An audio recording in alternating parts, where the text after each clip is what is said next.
I lost my memory, but I'm faking it.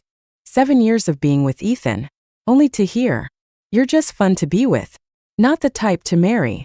It was humiliating, but when I walked down the aisle with another man on my arm, Ethan regretted it. He stormed into the wedding, dragged me away, and with reddened eyes, begged, "Nina, please, can you stay with me for the rest of your life?" I didn't expect to run into Ethan so soon again, just 1 month after our fallout. No big deal. I had just finished a fiery, close contact dance with a handsome partner, and was catching my breath near a secluded corner of the venue when Ethan blocked my path. Blinking in confusion, I thought I should try to play my amnesia role poetically. But Ethan didn't speak. His gaze was dark and brooding, simmering with restrained anger. His eyes swept over my exposed back and the hungry stares of nearby men. Without a word, he took off his suit jacket, draped it over my shoulders, and gently pulled me close. The faint, familiar scent of Magenassin cologne lingered around him, mixing with his warmth. His body shielded me from view, his lips brushing close to my ear as he whispered in a low, magnetic voice, "Out of character. Nina, you ignored me for a month. Were you really that mad? Come on, let's go back to my place or the hotel." Startled, I flinched and stepped back, breaking free from his embrace. "Please show some respect, sir," I said firmly, my voice wavering. Ethan's brows furrowed deeply, his piercing eyes fixed on me with growing displeasure. "Nina Williams." He rarely called me by my full name. Whenever he did, it meant he was upset. It meant I was supposed to yield, to apologize. But I wasn't the same Nina who had spent years desperately trying to make him marry me. Now, I was Nina, the one pretending to have amnesia after a car accident. I stepped back further, widening the gap between us, frantically scanning the crowd for my fiancé, Liam Carter. Then, feigning politeness, I asked Ethan, "Do we know each other?" Ethan's expression grew irritated, as if my disobedience frustrated him. "Nina, stop pretending." His curt tone sent a shiver down my spine. The emotional breakdown and split from him a month ago. To Ethan, it was just me being dramatic. I nearly lost my composure, but thankfully, Liam showed up just in time. "Apologies, Mr. Hayes," Liam said, stepping between us. His white suit complemented his tall frame as he shielded me protectively. "My fiancée was in a car accident recently and has memory issues. She's still recovering. If she doesn't recognize you, it's understandable." Ethan's eyes narrowed sharply, disbelief flashing across his face as he stared at me. His lips parted slightly, and he spoke as if seeking confirmation. "Fiancé." I hesitated, surprised that his shock wasn't about my supposed amnesia but about the word fiancé. Truthfully, I wasn't faking the memory loss just for fun. When I woke up in the hospital to my parents' worried faces and their exhausted, bloodshot eyes, I couldn't bring myself to say, "Mom, Dad, I was someone's toy for 7 years, and he didn't want to marry me." So, I used the accident as an excuse to start over. Thankfully, my real concussion made my story believable, even medically valid. No matter how much Ethan investigated, all he'd find were authentic hospital records and rehab sessions from the past month. "Mr. Hayes," I said, peeking out from behind Liam and biting my lip nervously. My voice carried an innocent curiosity. "Why did you say you wanted to take me to a hotel? Were we that kind of relationship? My parents never mentioned you before." I asked on purpose, knowing he couldn't answer either question. Ethan was famously aloof, known for his cold detachment, for over 20 years. He had never shown interest in any woman, until I fell for him. He was my first love, and I shamelessly pursued him, eventually succeeding in pulling him into my world. For 7 years, we had an intimate, clandestine relationship that never saw the light of day. I thought he cared, that he hesitated to go public because of family pressures, just like me. But when I finally mustered the courage to propose to him, I saw his face shadowed with conflict under the candlelight. His reply shattered me. "I thought we were just having fun. I'm sorry if I misled you. I've already arranged my engagement with someone my parents chose. Nina, you're great, but you're not the kind of woman to marry." "Fun," 7 years of unconditional devotion from the eldest daughter of the Williams family. And all I was to him was fun? Was I that foolish? If he had no intention of marrying me, why didn't he reject me from the start? To Ethan, my pursuit was nothing more than me begging to be his casual lover. That night, we had a terrible argument. I broke it off, packed my things, and left. Tears blurred my vision as I drove, leading to the accident. Ethan repeated my words slowly. That kind of relationship? His gaze scrutinized me, as if searching for cracks in my amnesia act. I forced myself to meet his eyes, feigning confusion, though my heartbeat raced. My hand instinctively tightened around Liam's arm.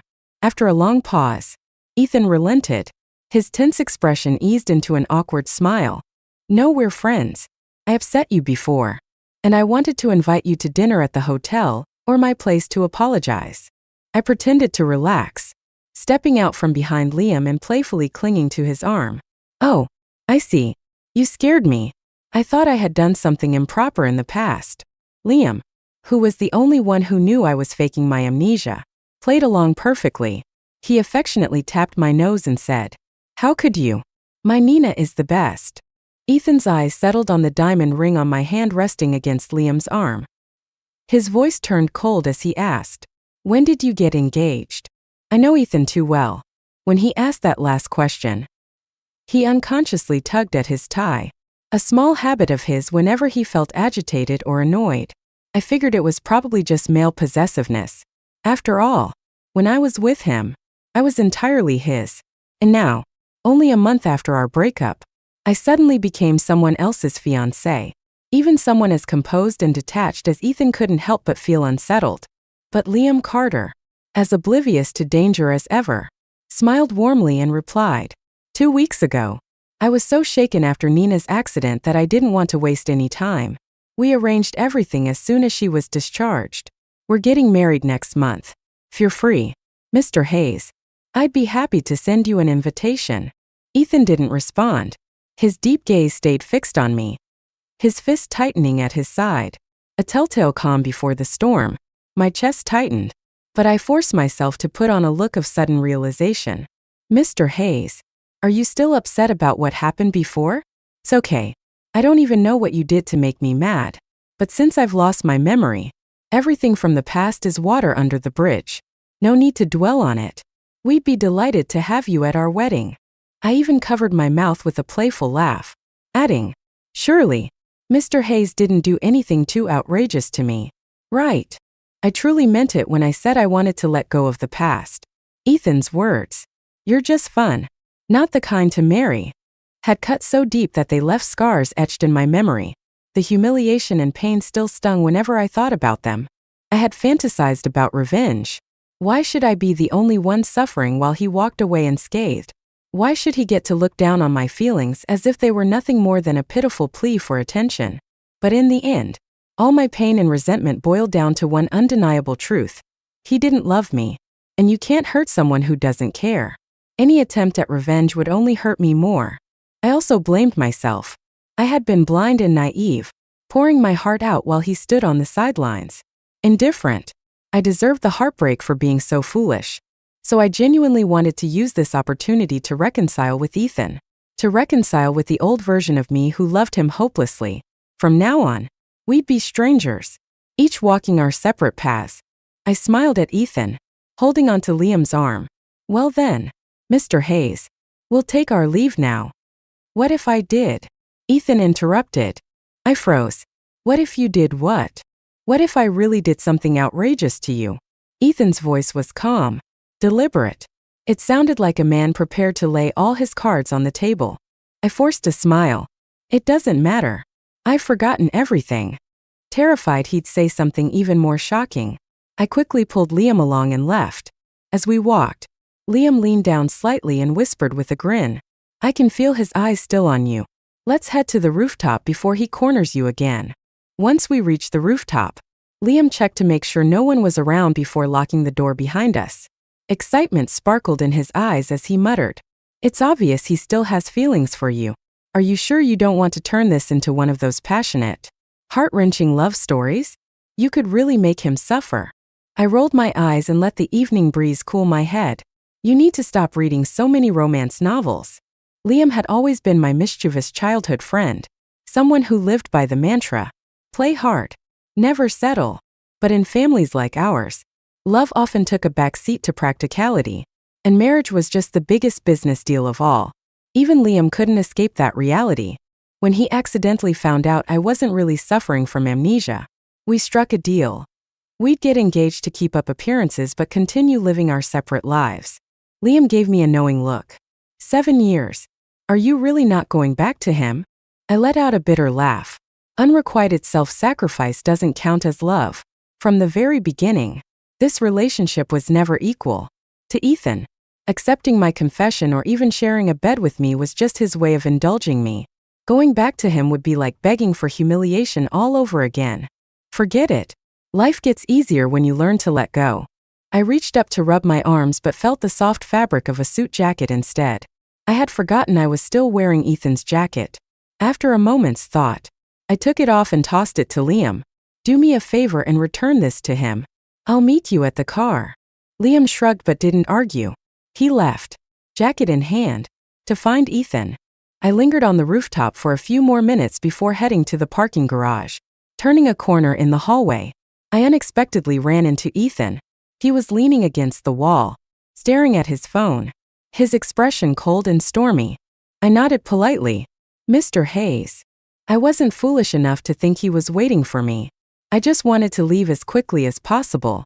But as I walked past him, I caught the faint smell of alcohol, and before I could react, he grabbed my wrist.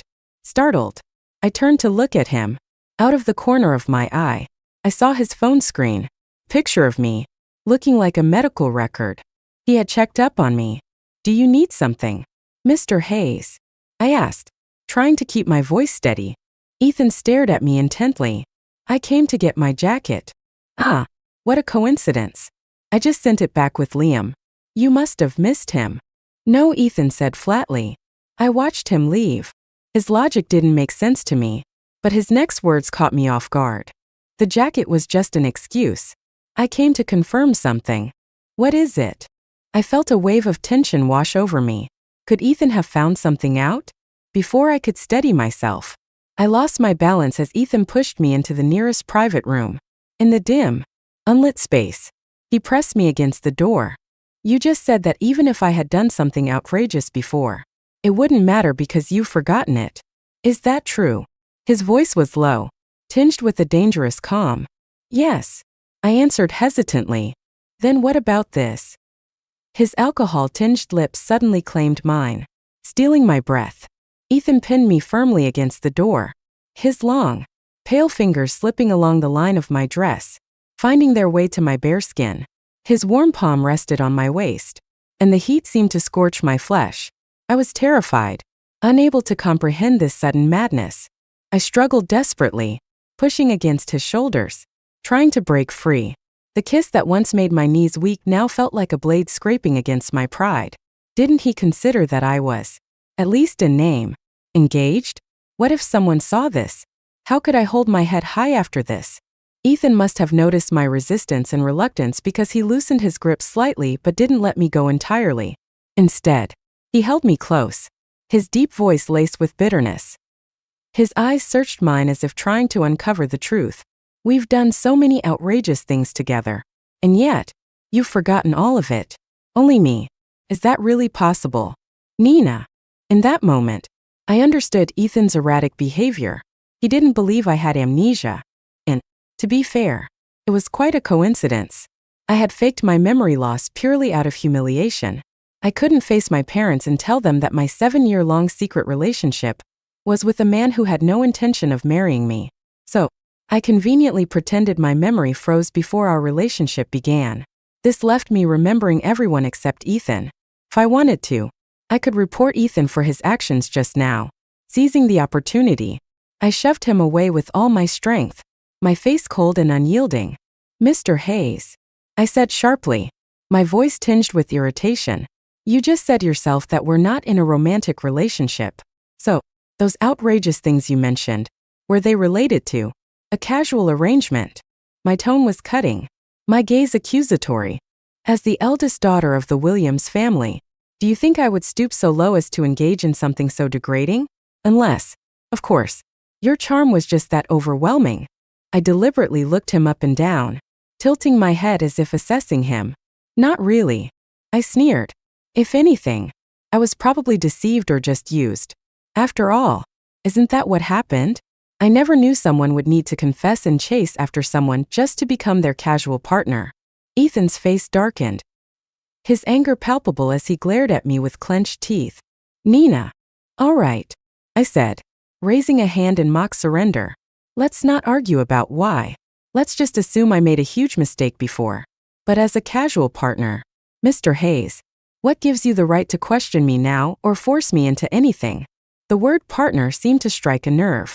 His fist tightened, veins visible on the back of his hand. Ethan closed his eyes, took a deep breath, and when he opened them again, his voice was calmer but still carried an undercurrent of restrained anger. Nina, stop being so difficult. I didn't realize you wanted to be my girlfriend back then. I've already called off the engagement my family arranged for me. If you want to be my girlfriend, you can. I've missed you this past month. Maybe what I said that night was wrong. I do care about you. So stop this and come back to me. I had waited years to hear an apology, but instead of feeling relieved, I only felt a bitter sense of irony. Ethan still didn't understand. He still sat on his pedestal, speaking down to me as if he were granting me a favor. The issue was never about being his girlfriend. It was about how he had always seen me, as someone beneath him, someone to be pitied or indulged. A relationship like that was inherently unequal. What use was it to me? Mr. Hayes, I said quietly, my tone weary. I've already told you. I genuinely don't remember the past, but from what I've pieced together about our relationship, it doesn't sound like it was a healthy one. Now, I have a fiancé. Seeking out a casual partner would be a moral failing. I shrugged, giving him a dismissive once-over. And honestly, even if I were looking for one, you don't seem worth the trouble anymore. Ethan's jaw tightened, his eyes blazing with fury as they bore into mine. Not worth it, he growled. What else could it be? I replied coolly. To me, you're just a stranger now. And frankly, you're not my type. I have no interest in being your girlfriend. I took a step back, gripping the doorknob behind me, ready to make my exit. Looking him in the eye one last time, I said firmly, Mr. Hayes, I hope this is the last time we cross paths. From now on, let's remain strangers.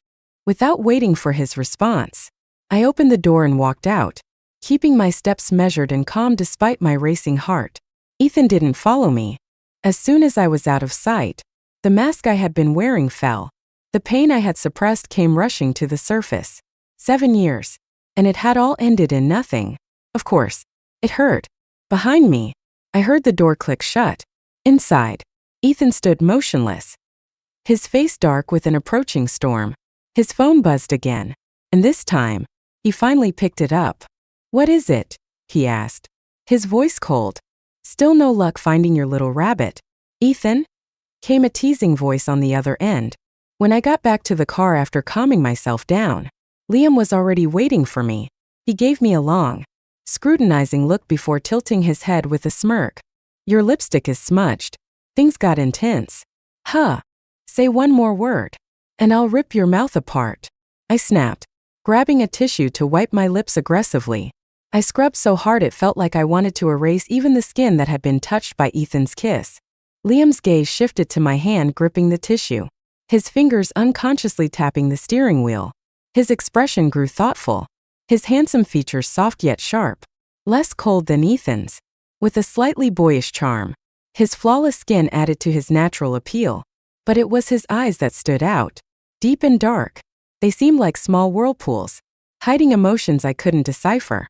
What's your deal, Miss Williams? He asked, his tone casual. I shrugged. No deal. I'd rather die than go back to someone I left behind. Today was just about venting some pent-up frustration in a poetic way. From now on, he's a stranger to me, and I'm fine with that. The irony wasn't lost on me. The humiliation I wanted to avoid by faking amnesia had somehow become the perfect way to sever ties with Ethan completely. Life's twists and turns really can be unexpectedly poetic. Liam's serious expression quickly melted back into his usual carefree grin. He started the car, raising his hand in a mock Superman takeoff pose, his brown, slightly messy hair adding to the ridiculousness of it. Got it. Next time he tries to poach my fiancé, I'll take him down. This wedding doesn't have to happen if he keeps crossing the line. Just then, my phone buzzed in my pocket. Unlocking it, I saw a message from Ethan. I frowned. It was the first time he had reached out to me since our breakup. You left some things at my place. Come pick them up when you have time. My phone was new, replaced after the accident, so there were no old conversations with Ethan. But even in the past, most of our chats had been me reaching out while he replied selectively. Now, he was initiating. Saturday at 9 a.m. The door will be open. I replied. Send me the address. I added, deliberately playing the part of someone who couldn't possibly remember where he lived. I thought the exchange was over, but a moment later, another message came through. You used to love me. The suddenness of it caught me off guard. I immediately understood. It was his response to what I'd said earlier. Would someone like me lower myself to that level? Does that sound normal? The words hit me like a slap. My heart clenched, and I couldn't help but feel pity for the person I used to be. How low must I have stooped for Ethan to feel entitled to send such a shameless message? As if it were perfectly justified? Yes, Ethan. I thought bitterly. The person I used to be loved you so much that she couldn't even get the title of girlfriend. No wonder I forgot you. I stared at the screen, where it said Ethan was still typing, but no new message appeared. With a cold laugh, I locked my phone, refusing to engage further. My right hand, however, unconsciously tightened around the fabric of my dress. Later that night, at 3 a.m., my phone buzzed again. Maybe it's good that you forgot, his message read. Let's start over. Start over. He had to be joking. I didn't reply, shoving my emotions down as I locked my phone again and took a deep breath. From that moment on, Ethan disappeared from my world entirely. Not that I had much time to dwell on it. My wedding with Liam was set for 3 weeks later, and the hectic preparations kept me busy. Liam practically lived at my pottery studio, complaining endlessly about the wedding plans. Why don't you go work on your craft instead of squatting here all day? I teased, brushing glaze onto a ceramic piece. I'd love to, he grumbled, sitting cross-legged on the couch with a frown. But I'm buried in this wedding nonsense because you're too busy to care. Before I could retort, another buzz interrupted us. It was a message from Ethan, sent to my phone. Liam grabbed it before I could, his expression turning sly as he read it aloud. You should come yourself. I don't allow strangers in my house. Liam's smug grin only grew wider as he continued, mockingly. Oh, look at that. Miss Williams. He wants you to personally grace his doorstep. That's quite the privilege. I froze, clenching my teeth as I turned to glare at him. Liam, dressed in a casual gray tracksuit, looked far too relaxed for someone who was clearly asking for a fight. Do you want to die? I snapped. Liam shrugged, unfazed, his smirk firmly in place. Admit it. He just wants to see you. Aren't you even a little tempted to reply? I picked up my paintbrush, ready to retort, but my eyes drifted to the table in front of Liam. My gaze landed on the bowl of watermelon he'd been eating. Without hesitation, I lunged forward, grabbed the spoon, and shoved a huge bite into my mouth before he could stop me. Liam glared, snatching the bowl away. You're going to choke eating like that. What are you? A child? I stuck my tongue out at him. Mind your own business. Liam rolled his eyes. Why are you holed up here anyway? Shouldn't you be planning the wedding? This is my dad's workshop. I replied, gesturing around. It's just a side hobby while my parents manage the family ceramics business. What's your excuse for loafing around here? Liam shrugged again. Unlike you, I don't have a dozen deadlines to meet. Plus, someone has to deal with the wedding details since you're too busy. I sighed, knowing he wasn't wrong. Fine, just don't touch anything fragile, or you're paying for it. Clicked my tongue, brushing off the matter. It's just a formality. Isn't this the kind of thing wedding planners handle anyway? Liam stopped walking abruptly, his back radiating an inexplicable melancholy. For a moment, I thought he was gathering energy to turn around and lecture me. Instead, I heard him say, "A wedding isn't a joke. Even if it's just for show, it has to be the best for you." My heart jolted unexpectedly. His sincerity hit me, and my nose stung as I fought back tears. This world has always been unkind to women. I spent 7 years with Ethan, only for the relationship to end in a single breakup. If word got out, people would give me those subtle, judgmental looks. 7 years wasted. If it weren't for Liam also needing a wife for his own reasons, I probably wouldn't have considered marriage at all. Even now, with the wedding planned, I wasn't holding on to any fantasies, but I hadn't expected Liam, who was a year younger than me, to be so perceptive. My eyes grew moist, and I quickly turned my face away, sniffing lightly before forcing a cheerful tone. "You're right. Let's pick something good together." I tugged on the hood of Liam's sweatshirt, trying to make him relent and agree to the white wedding invitations I'd chosen. That was when my phone rang. I answered absent-mindedly, not even glancing at the screen. "Hello. Who's this?" As I spoke, I looked up to see Liam attempting to stuff my white invitation samples into the trash. Furious, I yelled, "Liam Carter, put those down. We're going with those invitations. No substitutions." The person on the other end of the call fell into an eerie silence. After finishing my outburst, I glanced at the screen and froze. My heart gave a tiny, involuntary pang, but it was just that. Pang. "Hello? Is anyone there?" I asked cautiously. "It's me." Ethan's voice came through.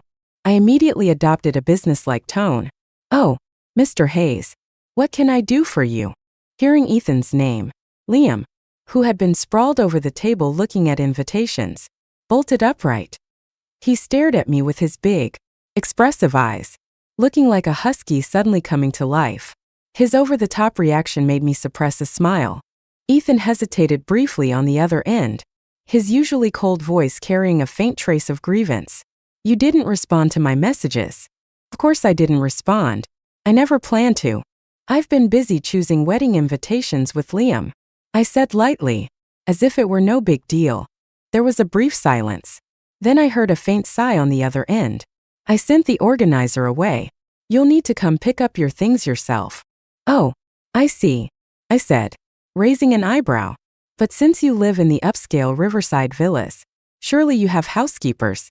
Could you ask them to pack everything up and throw it away? Those things are expensive, but they're not irreplaceable." The ice in Ethan's voice cracked slightly. "Nina, the housekeepers I hire don't have any obligation to clean up your mess. Come get your things yourself. Then how about you give me your housekeeper's contact information? I'll pay them directly. That way, they wouldn't be strangers to me, and the problem would be solved." The other end went completely silent. I glanced at the phone screen, wondering if the call had disconnected. "Mr. Hayes," I prompted. Ethan's voice returned, cold and firm. "I'll bring them to you myself." And with that, he hung up. I stared at the phone, sighing in exasperation. So, he's just now realizing how much it stung when he labeled me as nothing more than a casual fling? Where was this awareness 7 years ago? Did he really think he could start over with me now? I was on the verge of getting married. "Miss Williams." Liam interrupted my thoughts, leaning in close. He rolled up one of the white invitations into a tube and mockingly held it to my lips. "How does it feel to fake amnesia and mess with an ex?" I smirked, crooking a finger at him. "Come here. I'll tell you a secret." As soon as he leaned in, I wrapped my arm around his neck in a firm headlock. "You dog. How dare you mess with my invitations behind my back?" Liam, his face turning red from the chokehold, flailed dramatically. "Mercy. Your Majesty. Mercy." Too late. In the scuffle, we both tumbled onto the couch, tangled together. Using his longer limbs and superior strength, Liam quickly turned the tables, pinning me beneath him. Our faces were suddenly close, noses almost touching, and even our breaths mingled. The room fell silent as we froze, staring at each other in shock. The atmosphere grew strange, his Adam's apple bobbing as his dark eyes locked onto mine. Slowly, his lips started to move closer. Ding-ling. The doorbell's chime shattered the moment.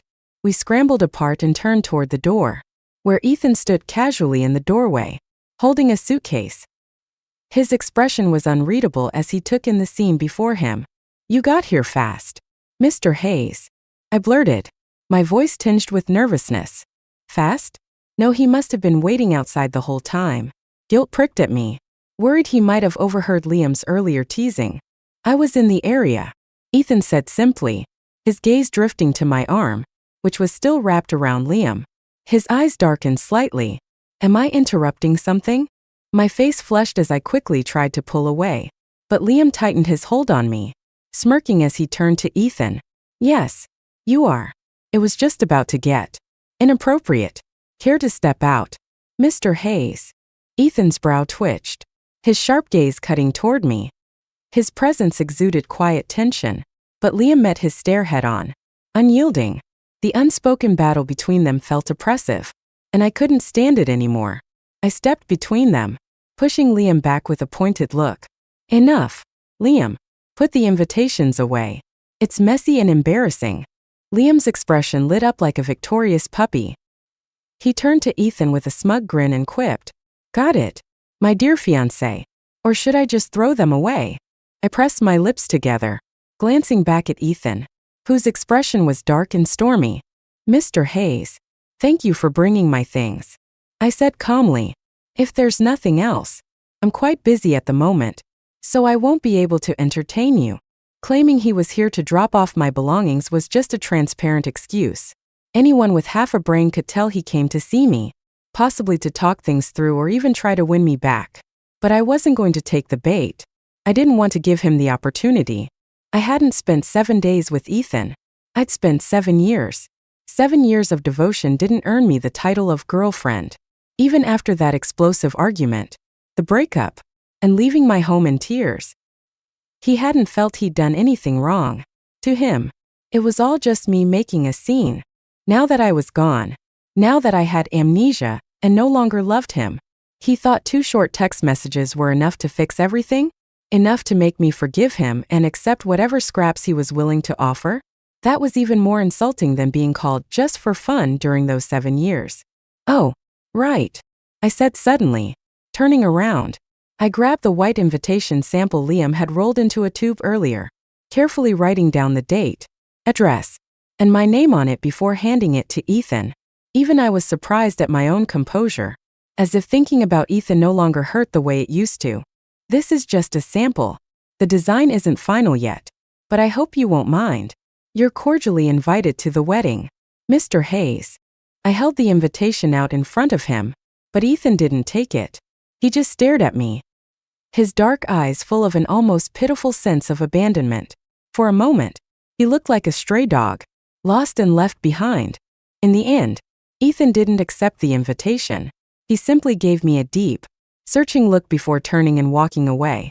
I exhaled a long breath of relief, feeling as though a weight had lifted. Liam appeared at my side almost immediately, his face full of exaggerated annoyance. "Now I hate white invitations even more," he muttered. I laughed. "Fine, let's go with red." Liam blinked, clearly not expecting me to agree so quickly. "Just like that? What else did you expect?" I tilted my head, looking at him teasingly.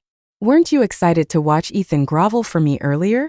Why the sudden change of heart?" Liam bristled, like a cat whose tail had been stepped on. He raised his chin in mock indignation. "That's different. I was just testing your attitude back then. Don't overthink it." I stretched out the word "oh," dragging it dramatically. Liam's face turned red, and I suddenly realized how unexpectedly endearing he could be. After that day, Ethan truly disappeared from my life. I buried myself in work, rushing to finish a project while juggling wedding preparations with Liam. Amid the chaos, I found that I barely thought about Ethan at all. The wedding date crept closer, and with only a week to go, I received a call from the bridal shop informing me that my dress was ready. Liam was still at the hotel finalizing details for the venue, so I decided to go on my own. The altered dress fit perfectly, standing in front of the mirror in the shop. The bright lights reflected off the white fabric, making me appear dazzling and radiant. But as I looked at myself, my eyes stung, and a flood of emotions swept over me. 7 years of fruitless waiting, the relief of that car crash, The pain of crying alone at night after waking up. The unexpected comfort of being cherished by Liam. And the memory of his reddened eyes when we picked out the dress together. Some answers I had been too afraid to confront now felt so clear. Suddenly, Ethan's face appeared in the mirror. Startled, I turned my head quickly and realized that the shop staff had quietly disappeared, leaving us alone. Ethan, what are you doing here? Our eyes met, and I was shocked by how worn he looked. He wasn't unkempt or disheveled, but his entire demeanor radiated exhaustion. Nina. Ethan stopped in front of me. His gaze locked on mine with an intensity that made my heart clench. His voice was deep and steady, as if he were resigning himself to something. I've tried, he said, his tone heavy with emotion. I've tried to move on, but I can't. I can't stand by and watch you leave me like this. I've spent these days trying to let go, filling my time with friends and work. But every time I stop, all I can think about is you. When I think about how you don't love me anymore, how you're about to marry someone else. His voice cracked slightly, but he pressed on. That I feel like I could kill Liam and take you back. His words were raw, drenched in sincerity, but I felt nothing but fatigue and helplessness. I couldn't respond to him. I didn't want to. Without saying a word, I turned to leave, but the weight of the wedding dress slowed me down, and before I could take a step, Ethan grabbed my arm and pulled me back. His desperation was palpable, as though he believed his words had an expiration date. You were right, he said, his voice trembling. I was wrong. So wrong. I enjoyed your love, but I arrogantly thought I saw through you and hurt you. When I realized this, I regretted it so much that it made my whole body numb. I know now that my mistakes were irredeemable, and that it's nearly impossible for us to work out. But call me despicable if you want. I also felt a glimmer of joy. Thank God that stormy night made you lose your memory. It gave me hope for a fresh start. Ethan's breaths were uneven as he spoke, and then he pulled a small red velvet ring box out of his pocket. With deliberate solemnity, he dropped to one knee. Nina, you once proposed to me, asking me to marry you. Back then, I made the wrong choice. I'm here now to admit my mistake. If I say I'm ready to marry you, will you come with me? Without hesitation, I shook my head. No, even if I remembered everything, my answer would still be no. Ethan's gaze faltered, but I continued, my voice steady. Ethan, you said it yourself. Our past isn't something worth cherishing, and at the same time, we have no future to build together. It's best for us to part ways as strangers. I meant every word.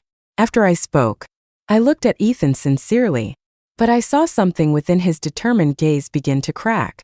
What replaced it was an overwhelming panic that surged through his eyes. Do you love Liam? Then, his voice trembled. Even if you remember him, so what? You and he don't have a past to cherish either. If it's a marriage without history, why can't it be with me? It's different, I said without hesitation. Images of Liam's animated expressions and dramatic gestures flashed in my mind, and I couldn't help but smile. The past doesn't matter. My future will be with Liam, and I'm happy to make that choice.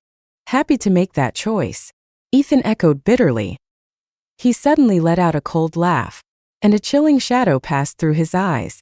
So, that's how it is. A willing heart. Nina, those who have known despair won't let go of even a shred of hope. With those words, Ethan turned and left, but his retreat didn't bring me any relief. Unease settled heavily in my chest, and I couldn't shake the feeling that something ominous was brewing. The day before the wedding, I was on the phone with Liam, and the worry lingered in my voice. Don't stress about it, Liam said gently, his tone steady and reassuring. Whatever Ethan tries to do, it doesn't matter. My family isn't one to be trifled with, but this does remind me. Let me know where you are from now on. No more wandering off on your own. His words washed away some of my anxiety, and I laughed softly. I thought this was supposed to be a business arrangement. When did you start acting like my keeper? Contract marriage or not, I'll be your legal husband tomorrow, he replied, his voice tinged with unmistakable delight. But I hesitated, my expression dimming. Liam, do you really not mind my past? The 7 years I spent with him? There was a pause on the other end of the line before Liam's playful tone grew serious. Nina, The reflection of the moon in dirty water doesn't sully the moon's purity. Your worth comes from within you, not from others. The sincerity in his words pierced through my self-doubt, and then he lightened the mood with a teasing laugh. Anyway, I don't care. You, my queen, are the most beautiful monkey on Mount Huagua. Tomorrow, you better be radiant at the wedding. Is it too late to back out now? I joked, unable to hide my amusement. But my concerns weren't unfounded. On the morning of the wedding, a minor complication arose. The custom wedding rings were delayed by a day and only arrived that morning. Liam had to take a detour to pick them up, and with the morning traffic, it turned into a bigger delay. As I sat in the hotel dressing room, swinging my feet nervously, I tried to stay calm and reassure Liam over the phone. Don't worry, we've got plenty of time. Even if you have to crawl here, you'll make it. Don't wander off. Okay? He warned for the third time before hanging up. The wedding dress was heavy, and even with the air conditioning, I felt stifled. Deciding to step into the hallway for some air, I wandered toward the entrance, wanting to keep an eye out for Liam's arrival. The red-carpeted corridor reminded me too much of that night at the gala, and my mind replayed Ethan's strange behavior. A creeping unease settled over me, making me decide to turn back. But as I turned, I collided with a pair of familiar, bloodshot eyes. Startled, I gasped, but before I could react, a pungent, stinging cloth was pressed against my mouth. Ethan held me tightly, his arms like a vice, and no matter how much I struggled, my strength quickly ebbed away. My consciousness faded, the last thing I saw being Ethan's obsessive gaze. When I woke up, my hands were bound with wide strips of cloth, and I was lying on a soft, luxurious bed. The bindings didn't hurt, but they were unyielding. Ethan sat at the edge of the bed, watching me silently. When he saw I was awake, he smiled softly. You're awake. Suppressing the panic rising in my chest, I struggled to sit up. Ethan, are you insane? Maybe, he admitted, reaching out to gently smooth my disheveled hair. His focused expression sent a shiver down my spine. If I can't win you back through normal means, I'll just have to use unconventional ones. I tried to scoot away from him, but my retreat only seemed to provoke him further. In one swift motion, he grabbed me and pulled me into his arms. His grip on my shoulders was firm, his eyes wild and desperate as tears began to stream down his face. Nina, please don't hate me, he whispered, his voice trembling. I had no other choice, Ethan said, his voice cracking, each word dripping with despair. I know my mistakes are unforgivable, but fate gave me another chance. It erased the terrible memories of what I did, and I can't let go of that hope. The pain in his voice was palpable, threatening to shatter him entirely. Yet I only looked at him coldly, listening without a trace of emotion. My heart was calm, unshaken. I wasn't thinking about Ethan. I was worried about Liam. What if he got back to the hotel and couldn't find me? Ethan seemed to sense my indifference. He wiped his tear-streaked face, grabbed a bottle of water from the table, and opened it before handing it to me. Drink some water, he said softly. I won't hurt you, but don't even think about leaving. We're starting over. I'll wait as long as it takes for you to fall in love with me again. I glanced at the familiar green bottle. Torier, my favorite brand. I remembered once asking Ethan to buy it for me. He got the wrong brand, and when I complained, he'd brushed it off, saying, "Isn't all water the same?" Now, apparently, Ethan could get the right one when he wanted to. My mind was made up. Slowly, I raised my head and looked him in the eyes. I never forgot. Not once. Ethan froze, his brows furrowing.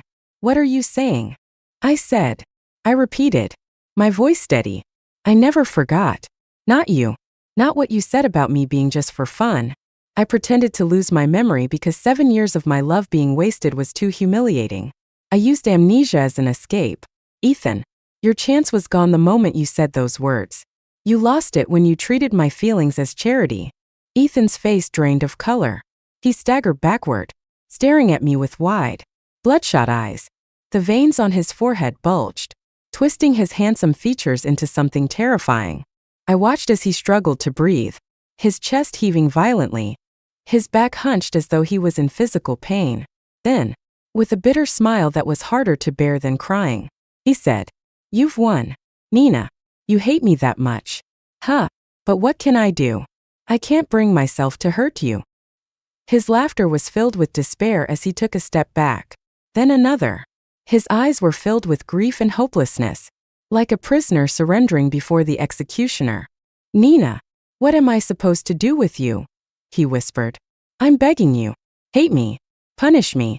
Even use me. But don't leave me. Please." "No," I said, shaking my head despite knowing it would only make things worse. "Ethan, love isn't a game. You had 7 years, and you didn't cherish a single moment. Once it's gone, it's gone. I can't forget how you trampled my feelings and turned my love into a handout. Don't you understand?" "No," he said, letting out a laugh that was half hysteria. He wiped his tears away and began walking toward me, his movements deliberate and unrelenting. "I don't understand. All I know is that you're here now, and I can't let you go. You've avoided me for so long. Nina, you wouldn't even let me see you alone. If you won't forgive me, then fine. We'll stay broken. At least this way. You're still mine." Ethan's hand reached out, and he began tearing at my wedding dress. His tear-streaked face pressed kisses full of desperation against my neck. A wave of panic and revulsion surged through me. My hands were bound, limiting my ability to fight back. But I still pushed and struggled with all my strength. "Ethan, let me go. You're only going to ruin yourself and push us beyond the point of no return. Ethan, do you hear me?" But he didn't. He was deaf to my pleas, consumed by his madness as he ripped my dress further. Terror overwhelmed me, and my voice broke as I screamed, "Liam, where the hell are you?" Bang! The door flew open, crashing against the wall with a deafening sound. My half-choked scream caught in my throat as I turned to see Liam storming in, clad in a black suit that made him look even more striking than usual. Ethan didn't flinch. It was as if he'd been expecting this. He didn't even look back. His gaze still locked on me as he placed one last desperate kiss on my lips. "So fast," he muttered. "I thought I'd have more time." But Liam was already there, grabbing Ethan by the collar.